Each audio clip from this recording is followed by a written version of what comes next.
Our end result may look a little something like this. Let's get right into it. So we're going to create a project, get a character in there, get a background in there, and we're done. So starting out, we're going to set up the template. So we're going to have our Epic Games launcher, go to library, launch Unreal Engine. Then from the project browser, you're going to go to games, third person, set these however. The download process, not that quick. Here we are loaded in an Unreal Engine. I'm going to hit the play button to confirm that our template is all there. Now, we are doing Paragon practice. This is the starter character in a starter character environment, so let's start by adding a custom character. Opening up the marketplace, we're going to type in Paragon, get all these free Paragon assets that we have to buy by adding to our cart and checking them out. From there, they're going to be in our library. We're going to type the asset name that we want. In this case, Wraith. I'm going to hit Add to Project, select the project, Add to Project. Back in the engine, you will see your Paragon character there by their name, Paragon X. Now we are going to make that Paragon character, this template character, by changing two components, the animation and the mesh component. So we're going to do that by going into our content browser. In the Alt tab, we're going to type in third person. We're going to see BP underscore third person character. That's our dude, so to speak.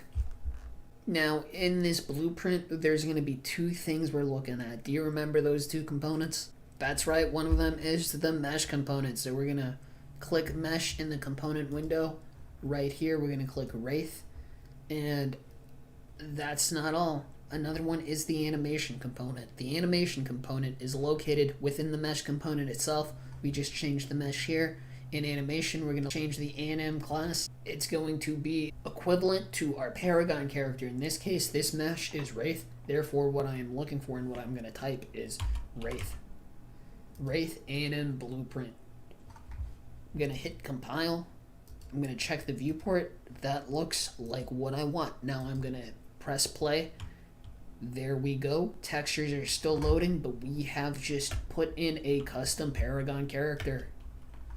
So let's just start deleting things. Click, delete, click, delete. So before we make this a custom environment for our character, we're going to gray box it.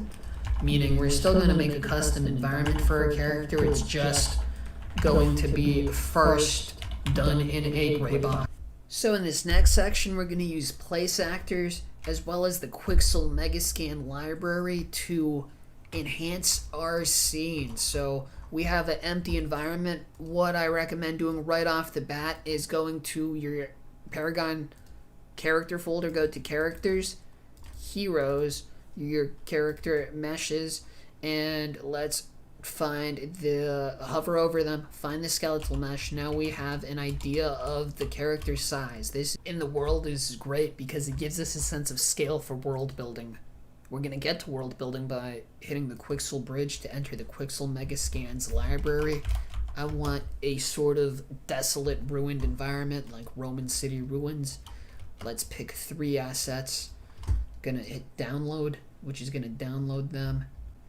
A little bit of foliage couldn't hurt. Downloading them just puts them on your computer. You're then going to hit add to add them to your local project. I'm going to add 1 additional file from my local downloads.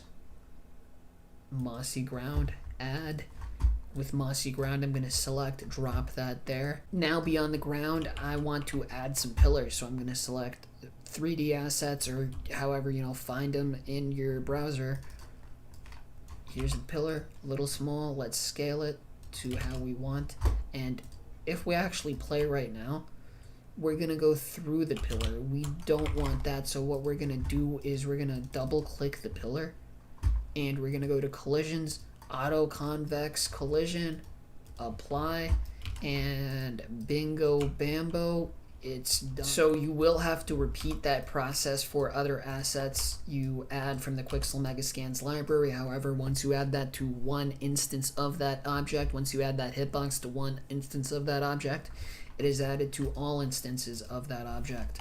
Let's take a look at another trick here. I'm pressing Alt and dragging off the handles to clone it like that. Our third trick here now is adding a cube from the place actors, shapes, cube, and dragging it to how we want. Then from here, we are sizing it how we want, of course, and then going to the details panel. And when we add an asset from the library, it comes with all these aspects of it. So I'm going to drag the texture, put it up there. It looks a little jank. However, this is better than just some plain texture. Take a moment and build out your world. Today, we went over how to create a project, how to rig a Paragon character to the third-person template, as well as set up a starter environment using the Quixel Megascans library. This has been LMZ as part of TAP. Thank you for watching.